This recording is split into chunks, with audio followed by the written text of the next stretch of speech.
दोस्तों, इस कहानी में किसी भी कैरेक्टर को नाम नहीं दे रखा है तो हम भी नहीं देंगे। कहानी शुरू होती है और हमें एक अजीबोगरीब फैमिली दिखाई जाती है जिसमें थे मॉम, डैड और उनके 3 बच्चे, जिनमें 2 लड़कियां और एक लड़का था। ये अजीब परिवार आबादी से बहुत दूर रहता था, मतलब बिल्कुल ही सुनसान जगह पर, और इन लोगों ने अपने घर के चारों तरफ ऊंची ऊंची दीवारें बांध रखी थी ताकि इन्हें बाहर का कुछ भी पता ना चल सके। साथ ही इनके परिवार के कुछ अजीब नियम थे, जैसे कि माँ बाप अपने बच्चों को बाहर नहीं जाने देते और तो और ये लोग अपने बच्चों को घर पर ही पढ़ाते थे। साथ ही इन्होंने अपने बच्चों को ये भी बता रखा था कि दुनिया का सबसे खतरनाक जानवर बिल्ली है, इसलिए जब भी तुम बिल्ली को देखो तो तुम्हारी गांड फटनी चाहिए। फिर हम देखते हैं कि तीनों बच्चे एक रिकॉर्डिंग सुन रहे होते हैं जो कि इनकी माँ ने इन्हें सिखाने के लिए रिकॉर्ड की थी। वहीं दूसरी तरफ हम इन सबके डैड को देखते हैं जो कि एक फैक्ट्री में काम करता है। फिर वो अपनी ही फैक्ट्री की सिक्योरिटी गार्ड को अपनी कार में बिठाकर घर लाते हैं। उन्होंने सिक्योरिटी गार्ड की आंखों पर पट्टी बांध रखी थी ताकि उसे ये पता ना पड़े कि ये लोग रहते कहाँ पर हैं। अब डैड यहाँ पर सिक्योरिटी गार्ड को घर इसलिए लाए हैं ताकि ये उसके बेटे के साथ मजदूरी करके उसकी शारीरिक जरूरतों को पूरा कर सके।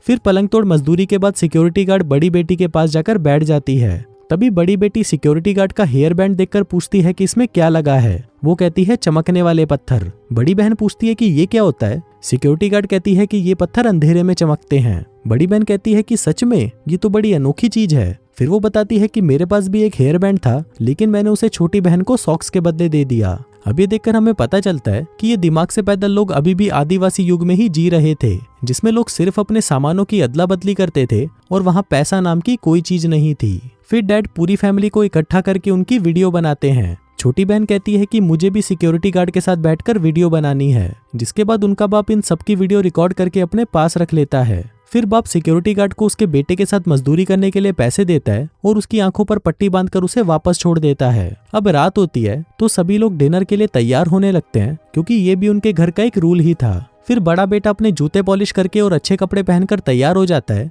वहीं दूसरी तरफ दोनों बहनें भी स्कर्ट के ऊपर शर्ट पहनकर डिनर के लिए अच्छे से तैयार हो जाती हैं। फिर डिनर के दौरान हमें पता चलता है कि जिस भी बच्चे ने पूरे दिन सबसे अच्छा बर्ताव किया था उसे इनाम दिया जाएगा, और इनाम के तौर पर और कुछ नहीं बल्कि उन्हें बच्चों वाले स्टिकर दिए जाते हैं, और जिस बच्चे के पास सबसे ज्यादा स्टिकर होंगे उस रात घर में उसी बच्चे की चलेगी। मतलब वो अपने लिए रशियन तक की भी मांग कर सकता है। तभी छोटी बहन अपनी मॉम से फोन मांगती है तो उसकी मॉम उसे नमकदानी उठाकर देती है, जिसका मतलब था कि ये चूतिए लोग नमकदानी को फोन कहते थे।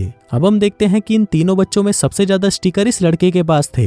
अब आप लोगों को लग रहा होगा कि ये तो रशियन मांगने वाला है, लेकिन ये चूतिया कहता है कि हम तो टीवी देखेंगे। हमें लगता है कि चलो ये कोई मजदूरी वाली फिल्म देखेंगे, लेकिन ये भोसड़ी वाले अपने दिन में रिकॉर्ड की गई वीडियो को रात में देखते हैं, क्योंकि इनके बाप ने इन्हें कुछ बता ही नहीं रखा था कि मूवी जैसा कुछ होता भी है। फिर अगली सुबह हम देखते हैं कि लड़का अपनी डैड की कार को धो रहा होता है, जिसके बाद वो पेड़ों के पास जाकर उनसे बातें करने लगता है। लेकिन तभी अचानक उसके पिछवाड़े में चुल सी मचती है और वो पत्थर उठाकर उन दीवारों के बाहर फेंकने लगता है, और ये बकचोदी करते हुए उसे उसके पेरेंट्स देख लेते हैं। अब उसे इस गुनाह की सजा दी जाती है, जिसमें उसे लिसरीन का एक ढक्कन कुछ देर तक अपने मुंह में रखना था, और जब तक उसके पिछवाड़े में बुरी तरह से जलन ना हो वो इसे थूक नहीं सकता था। फिर अगले दिन इनके घर के ऊपर एक एरोप्लेन उड़कर जा रहा होता है। तभी उसे देखकर बड़ी बहन कहती है कि काश ये नीचे गिर जाए और मुझे मिल जाए, लेकिन तभी उसकी माँ उसके मुंह पर एक जोर का चमाट मारती है और कहती है कि जब तुम इसके लायक हो जाओगी तब ये तुम्हें मिल जाएगा। फिर हम देखते हैं कि ये लोग दिन भर टाइम पास करने के लिए उल्टे सीधे काम करते रहते थे,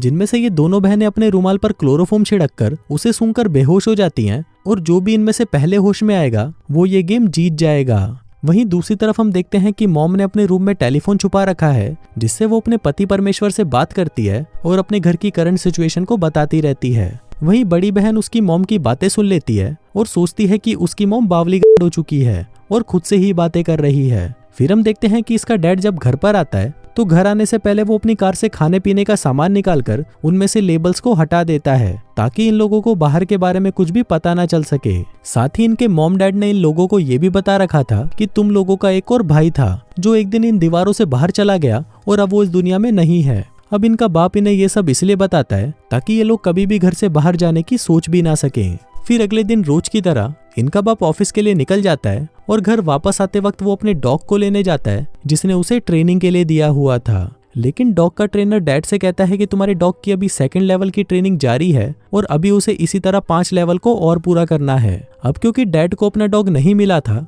तो वो घर जाकर अपनी पूरी फैमिली को कुत्ता बनाकर उनसे भुकवाने लगता है। और इससे हमें पता चलता है कि बाप ने अपने बच्चों की परवरिश कुत्ते की तरह की थी ताकि ये अपने बच्चों को जो भी बोले उसके बच्चे वही करें। फिर अगले दिन हम देखते हैं कि डैड सिक्योरिटी गार्ड को लेकर फिर से घर आते हैं ताकि वो उसके बेटे के साथ दबाकर मजदूरी कर सके।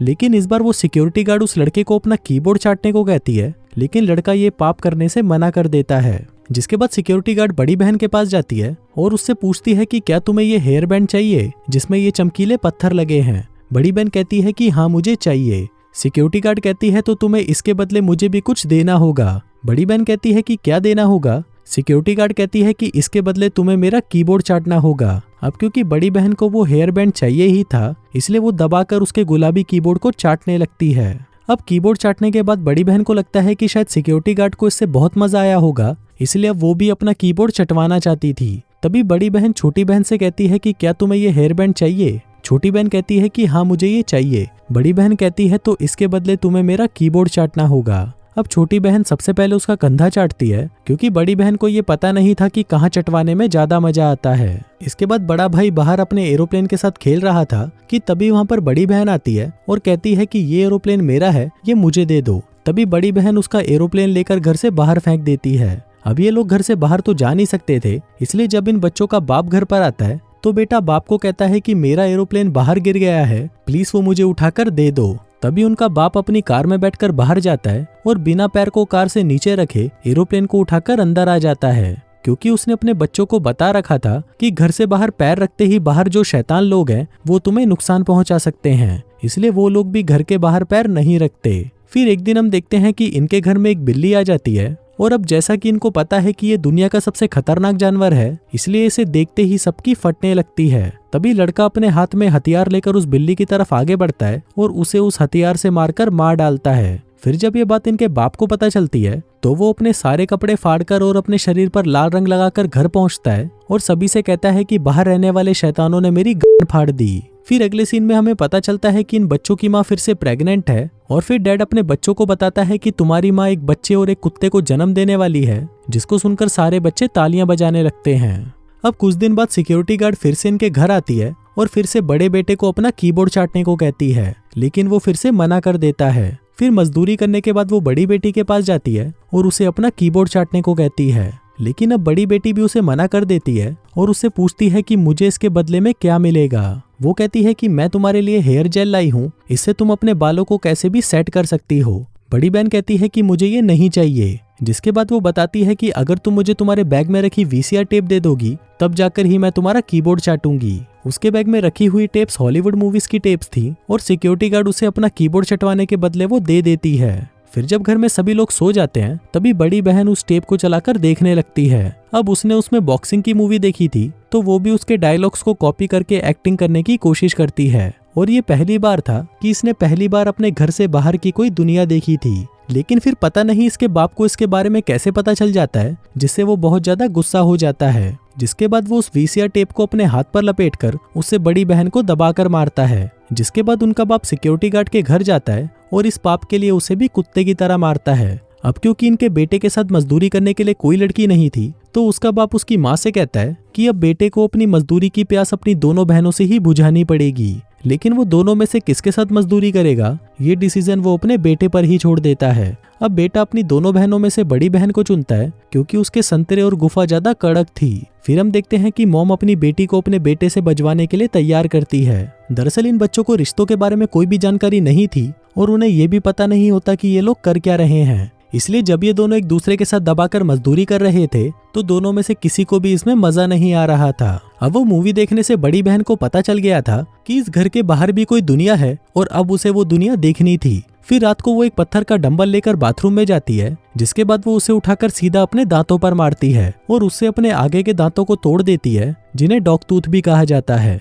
अब बड़ी बहन ने ऐसा इसलिए किया क्योंकि उनके पेरेंट्स ने उन्हें बता रखा था कि जब तक तुम्हारे डॉग टूथ ना टूट जाए तब तक तुम इस घर के बाहर नहीं जा सकते। और डॉग टूथ इतने मजबूत होते हैं कि वो सिर्फ बुढ़ापे में ही टूटते हैं। इसलिए बड़ी बेटी अपने डॉग टूथ को खुद ही तोड़ देती है, जिसके बाद वो अपने डैड की कार की डिक्की में जाकर छुप जाती है, क्योंकि उसे पता था कि बाहर की जमीन पर वो कदम नहीं रख सकती। इसलिए वो कार की डिक्की में जाकर छुप गई। इसके बाद जब उसके बाप को पता चलता है कि उसकी जवान बेटी घर से भाग गई है तो वो सभी लोग उसे घर के बाहर ढूंढने लगते हैं। लेकिन अब कोई भी उसका नाम नहीं जानता था, क्योंकि इन भूत वालों ने उसका कोई नाम ही नहीं रखा था। इसलिए वो सभी उसे भौंक कर बुलाने लगते हैं, लेकिन उन्हें उसके बारे में कुछ पता नहीं चलता। जिसके बाद कई घंटों तक ऐसे ही भौंकने के बाद वो सभी वापस घर के अंदर आ जाते हैं। अगले दिन डैड अपनी कार को लेकर अपने ऑफिस की तरफ निकल जाता है, जिसकी डिक्की में अभी भी उसकी बड़ी बेटी छुपी हुई थी। और इसी के साथ ही ये कहानी यहीं खत्म हो जाती है। दोस्तों, आपको ये फिल्म एकदम चूतिया लग रही होगी, लेकिन इस फिल्म ने अपने पीछे अवार्ड्स की लाइन लगा दी थी और इसके साथ ही इसे ऑस्कर के लिए भी नॉमिनेट किया गया था। बाकी दोस्तों, आपको वीडियो कैसी लगी